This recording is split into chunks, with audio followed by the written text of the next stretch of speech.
ये सुनकर सुल्तान कहते हैं अल्लाह इसे बाबरकत बनाए, ये एक खुशनुमा खानदान बने। और फिर शमसा खातून से कहते हैं मेरी बेटी मैं तुम्हें मुबारकबाद देता हूँ। ये सुनकर शमसा सुल्तान का शुक्रिया अदा करती है और फिर सुल्तान वजीर सलाहुद्दीन से कहते हैं तुमने अपने लिए उम्मत के लायक एक अक्लमंद बीवी का इंतखाब किया है, इसकी कदर व कीमत को जानो सलाहुद्दीन। जिस लम्हे निकाह होगा मैं उस वक्त लड़की की तरफ से हूँगा, इसे पता हो, इसे बिल्कुल भी उदास न करना, ये सुल्तान का हुक्म है। तो वजीर सलाहुद्दीन मुस्कुराते हुए कहते हैं मेरे सुल्तान जो आपका हुक्म। और फिर फातिमा खातून और शमसा इजाजत लेकर चली जाती हैं और फिर सुल्तान कहते हैं अजलास के अरकान को मेरे हजूर पेश करो। ये कहते साथ ही सुल्तान तख्त पर बैठ जाते हैं और तमाम सरदारान दीवान में दाखिल हो जाते हैं। जबकि बाहर मैला आगे बढ़ रही होती है तो इसी लम्हे उसका सामना अलीसा से होता है। अलीसा उससे कहता है आपको काहिरा में देखना कितना खुशकुन है। तो मैला उससे पूछती है तुम्हारा काहिरा में क्या काम है। तो अलीसा का सिपाही माइल्स कहता है कुदस में रहना अब ज्यादा मुमकिन नहीं रहा, असल सवाल तो आपका यहाँ पर क्या काम है। और फिर अलीसा कहता है अंदाजा लगाना मुश्किल नहीं है, सलाहुद्दीन की फतह के बाद उसका अगला हदफ कैरक होगा, ये बिल्कुल वाज़ेह है। कौंते ने समझदारी से काम लिया और फौरन काहिरा में पनाह ले ली। और फिर मैला पूछती है क्या तुम्हें वाकतन यकीन है कि उसका हदफ कैरक होगा, मेरा कैरक। तो अलीसा कहता है भला इसमें क्या शक है। वजीर सलाहुद्दीन का कुदस की फतह के हसूल के लिए पहला मरकज कैरक है, वो तुम्हारे किले को हर चीज से ज्यादा चाहता है। ये सुनकर मैला अंदर ही अंदर बहुत खुश हो रही होती है। और फिर अंदर दीवान में सुल्तान कहते हैं इत्तेहादी फौज की शिकस्त के बाद अब मिस्र की फतह मुकम्मल हो चुकी है। हमारा हतमी मकसद कुदस को सलीबियों के हाथों से आजाद करवाना है। हमें इसके लिए उन इक़दामात का तयन करना है जो हम फौरन उठाएंगे। तो वजीर सलाहुद्दीन कहते हैं मेरे सुल्तान इस रास्ते को पाने के लिए हमारे लिए सबसे बड़ी रुकावट शाम और काहिरा के रास्ते में आने वाला कैरक किला है। अगर हम कैरक को फतह कर लेते हैं तो शाम और काहिरा एक साथ हो जाएंगे और फिर उसके बाद हम अपनी नजरें कुदस की जानब जमा सकते हैं। और फिर यारोकी कहता है मैंने अपनी कैद के दौरान कैरक की बनावट को पास से देखा है। कैरक की दीवारें हमारी दीवारों से कई गुना ज्यादा मोटी और मजबूत है। तो बोरो कहता है मगर कोई भी किला फतह करना नामुमकिन नहीं है। यह सुनकर वजीर सलाहुद्दीन कहते हैं बिल्कुल, लेकिन अमीर यारुकी की बातों को सुनने की जरूरत है। ये मुहासरा इतना आसान नहीं होगा जितना हम समझते हैं। हमें इसके लिए मंजनीके और मजबूत पायदार पुल बनाने की जरूरत होगी। और फिर काजी फाजिल कहते हैं लेकिन बदकिस्मती से हमारा खजाना इसके लिए नाकाफी है। तो सुल्तान कहते हैं हमें एक मुनासिब जरिया मिल जाएगा, हमें सिर्फ हुनरमंद कारीगरों की जरूरत है। सुल्तान की बात सुनकर बोरो कहता है कराकोश, मेरे सुल्तान मेरा भाई कराकोश इसके लिए सबसे मौजू है। अगर हम उस तक पहुंच सकते हैं तो वो ये संगमिल मुख्तसर वक्त में मुकम्मल कर लेगा। तो जवाबन सुल्तान कहते हैं हम यकीनन उसे ढूंढेंगे, हम उसकी सलाहियतों को ज़ाया नहीं होने देंगे। इसी लम्हे खलील आकर कहता है मेरे सुल्तान हमारे पास दो अहम खबरें हैं। पहली, बाज़ंतीनी बहरी बेड़ा दमियात की बंदरगाह से निकल गया है। ये सुनकर सब बहुत ज्यादा खुश हो जाते हैं। और फिर सुल्तान कहते हैं उनका इत्तेहाद टूट चुका है। और फिर कुरान पाक की आयात का हवाला देते हुए कहते हैं तुम्हें लगता है कि वो मुत्तहिद हैं लेकिन उनके दिल अलग अलग हैं, जैसा कि अल्लाह ताला ने फरमाया ताकि समझने वालों के लिए इबरत हो। और फिर वजीर सलाहुद्दीन पूछते हैं दूसरी खबर क्या है। तो खलील कहता है फातिमी खलीफा इंतकाल कर गया है। यह सुनकर करातेगन और सलाहुद्दीन अयूबी के साथी बहुत ज्यादा खुश हो जाते हैं। मगर वजीर सलाहुद्दीन कहते हैं इस तरह एक बाब बंद हो गया है। तो कारतेगन कहता है बाब तो बंद हो गया है, लेकिन उसके साथ मेरा हिसाब मुकम्मल नहीं हुआ। मुझे नाहक सजा सुनाई गई। मैं जब अगले जहान जाऊंगा तो मेरा पहला काम उसे कुदस के जिंदान में। लाड़गाय का कमांडर उससे पूछता है, लाड़गाय क्या कोई और हुक्म है? तो लाड़गाय कहता है मैं इंतकाम चाहता हूँ, ज्यादा वक्त नहीं बचा मैं जानता हूँ, तो इसलिए तुम्हें अपने हाथ तेजी से चलाने होंगे। बादशाह इमालिक अपनी लापरवाही को मेरे सर डालने की कोशिश कर रहा है, लेकिन मैं जाने से पहले उसके लिए एक बहुत ही खास तोहफा छोड़कर जाऊंगा। अब मेरी बात गौर से सुनो। जबकि मारिया की खादमा एली ये सारा मंजर देख रही होती है। मंसूबा बताने के बाद लाड़गाय उससे पूछता है जो मैंने बताया समझ गए ना? तो कमांडर कहता है जनाब मैं समझ गया, आप बिल्कुल बेफिक्र रहें। ये कहते साथ ही कमांडर चला जाता है और उसे देखने के बाद एली उसके पीछे जाती है। उधर काहिरा के दीवार में सुल्तान कहते हैं सुनने और ना सुनने वालों को खबर कर दो कि सलाहुद्दीन अयूबी मेरे वजीर, मेरा अमीर और मेरे नायब होने के नाते मिस्र का सुल्तान है। सलाहुद्दीन के अल्फाज मेरे अल्फाज हैं, जबकि सलाहुद्दीन का हुक्म मेरा हुक्म है। ये सुनकर यारोकी के अलावा बाकी सब बहुत ज्यादा खुश दिखाई देते हैं। और फिर वजीर सलाहुद्दीन कहते हैं सब देख ले और सब जान ले कि मेरी वाबस्तगी और मेरी वफादारी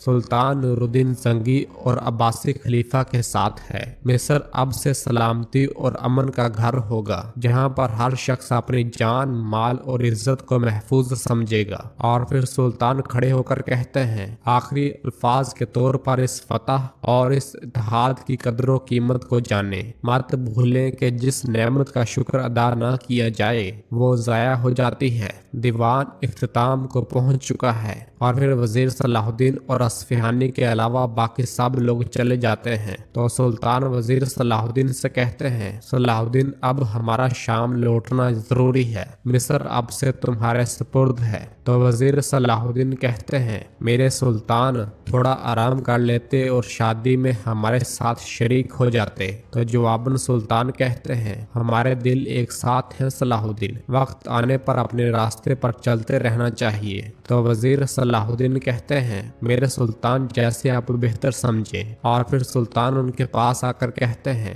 मेरी तुमसे एक मांग है सलाहुद्दीन, मेरे बेटे इस्माइल को मेरे शाम पहुंचते ही फौरन हलब से मेरे पास लाने की मांग करता हूँ। तो जवाबन वजीर सलाहुद्दीन कहते हैं मेरे सुल्तान जैसे आपका हुक्म, लेकिन क्या इस जिम्मेदारी की तकमील के लिए यारोकी का जाना ज्यादा बेहतर नहीं है? आपको मालूम है कि हलब के लोग मुझ पर ज्यादा तवज्जो नहीं करते। तो सुल्तान कहते हैं मैं चाहता हूँ कि तुम उसे लेकर आओ सलाहुद्दीन। इस जिंदगी में हर शख्स एक बार कुएं में गिरता है सलाहुद्दीन यूसुफ, तब ही बंदे को एहसास होता है कि अल्लाह के सिवा उसका कोई हामी नहीं है। तुम इसी असूल के साथ मिस्र पर हुकूमत करो, अपना रास्ता इसी के मुताबिक कशादा करो, सिर्फ और सिर्फ अल्लाह की रस्सी को मजबूती से पकड़ो। ये कहते साथ ही सुल्तान वजीर सलाहुद्दीन से प्यार करते हैं और असफहानी के साथ रवाना हो जाते हैं। उधर हम देखते हैं कि बालन मार्कोस के साथ आगे बढ़ते हुए कहता है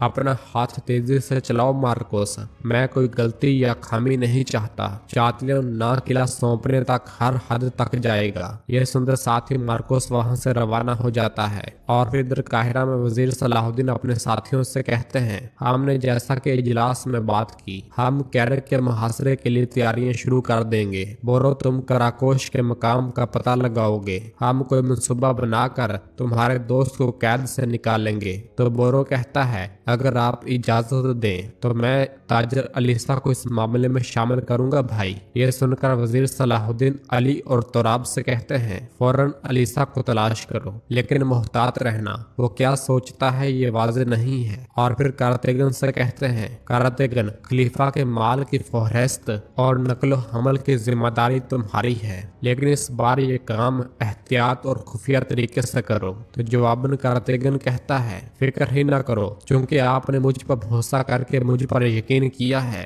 तो मैं आपको मायूस नहीं होने दूंगा। अगर खलीफा ने अपनी मौत से पहले कोई चाल नहीं चली तो खजाने को अपने सामने तस्वर करो। और फिर वजीर सलाहुद्दीन एथरस से कहते हैं, एथरस, हम पुरानी फौज की बाकियत के साथ ऐसी बड़ी मुहिम के लिए नहीं जा सकते। हमारे लिए तुम नए काबिल भरोसा नौजवान के लिए उन्हें मिस्र लाओगे और उनकी तरबियत भी तुम करोगे। और इसके बाद काजी फाजिल वजीर सलाहुद्दीन से कहते हैं, आपने जैसा कि हुक्म दिया, मैंने अपने आदमियों को कैरक किले के अतराफ निगरानी के लिए भेजा है। परिंदा भी पर मारता है तो हमें खबर होगी। तो जवाबन वजीर सलाहुद्दीन कहते हैं, बहुत आला, मैं शादी के बाद सुल्तान की आरजू को शर्मिंदा ताबीर करने के लिए अमीर यारुखी के साथ हलब के लिए रवाना होऊंगा। अब अपनी जिम्मेदारी संभाल ले, अल्लाह हमें मायूस न करे। नाज़रीन, फिर इसके बाद हम देखते हैं कि कुदस में बादशाह इमालिक परेशान होते हुए खुद को आईने में देख रहा होता है और कहता है,